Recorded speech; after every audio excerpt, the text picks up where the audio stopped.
Gunmetal was basically the zeitgeist of TF2 for me. I bought the campaign pass and grinded my way up the gold medal. It's still there, by the way. Just casually sitting in my inventory. I also unboxed an aquamarine rocket launcher, but I sold it long ago. Meanwhile, my friend unboxed a fucking strange sticky bomb launcher. What a lucky bastard. Anyway, let's check out the maps.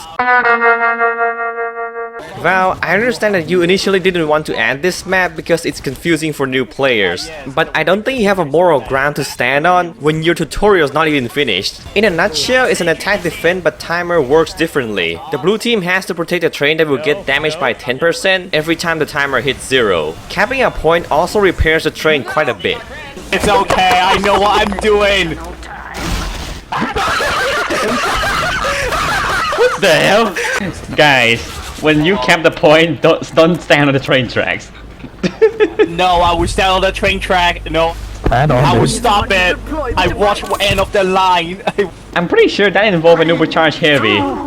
It's not the... Nah, don't fucking care. You see, what matter is the effort. What I don't like about this is the train health get carried over to the second part of the map. So if your team barely clutched the first round, well, let's just say the effort might not be worth it. The HUD is also buggy because sometimes it just won't show up. I feel like the first and second half of the map are designed differently. The first part doesn't give the blue team much path to go around the point, since every route converges on each other, especially the last point, which can be a pain to deal with. Meanwhile, the second part allows the blue team to go around the sentry spots and the point itself. So I personally prefer this one more.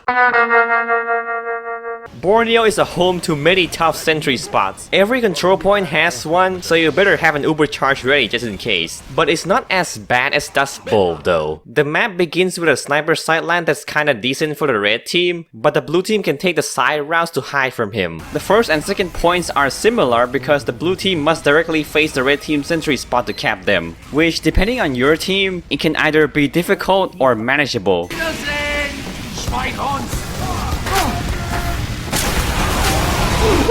What? Why do you try to Dang, are you kidding me? Overshot and that's a Chris Grid. Dang, why do you charge a heavy? Dude, bro. It's canned. Canned, you fuck. It's caught. It's canned. What do you mean can't? You American ass. Caught Call of Duty? Just because you didn't get colonized. It's can't, not can't. You fucking American ass die. Right, so we all know that the American English is the next step of the evolution of English language. Are you sure it's not a devolution? It's elevator, not lift. We call it a lift. It's a lift. It's soccer, not football. The third point is not defended very often, because I feel like you can with a few sentries and someone watching the flank routes. This is a rare occurrence that someone actually defend third point in this map. I never see anyone defend this shit. And you know what's the funny part? This sentry was placed there by a bot, not a human, so... Yeah! A bot defend the point, wow! This fucking sucks! I think the final point is the best part of this map, because most of the time there's always a way around the sentry nest, unlike Upward or Barn Blitz, where the area can become unplayable for the blue team if the red team stacks sentry nest. I like how our defense is very dependent on a single NG bot. I mean, yeah, he's doing his work pretty well. When the comes seasonally time. Guys, protect our NG bot. He's our last hope. Our only hope.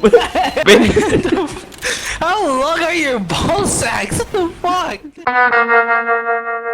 So recently a timer was added to Powerhouse, and I thought that would solve the stalemate problem infamous for this map. Yeah, turns out I was only half right. It does solve stalemate problem, but the timer still resets when a point is capped, which is a universal problem in CP game mode. Okay, they added the timer to this map, but that doesn't really change anything.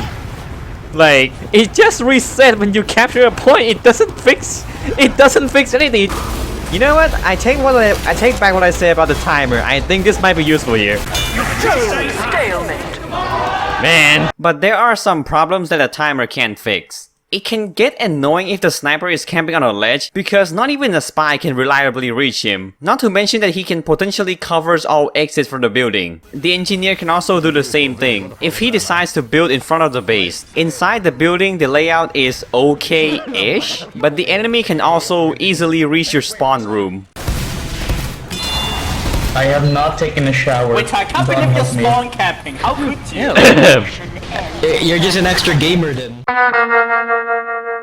If you look at Suijin like an arena map and not a King of the Hill map, the layout will start to make more sense. And frankly, it's not a good conversion. One major complaint I have is that the only thing that stops the enemy from shooting into your spawn is a single screen at the point. The point is also heavily biased towards engineer and soldiers because the soldiers can spam from the top floor very easily and the engineer will lock down the point if a sentry is up there. The sniper also gets a ridiculous amount of sightline in this map, especially if he's camping at the temple near the cliff.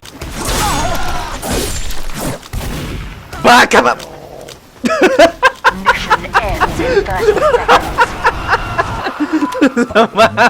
Shameful display, Irvin! Shameful display! Minusa wa seoku nai! Nani? They have bullets.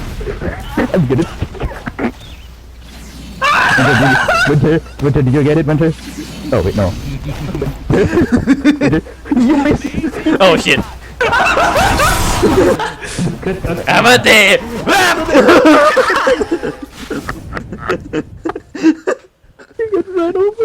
I feel like if these issues are taken care of, Suijin would have been a much better map, which is quite a shame because the aesthetic here is absolutely gorgeous. And that was the Gunmetal update. It has a decent lineup of maps, but if you play Powerhouse before the timer was added, you probably know what suffering is. Coming up next is the Invasion update. See you next time.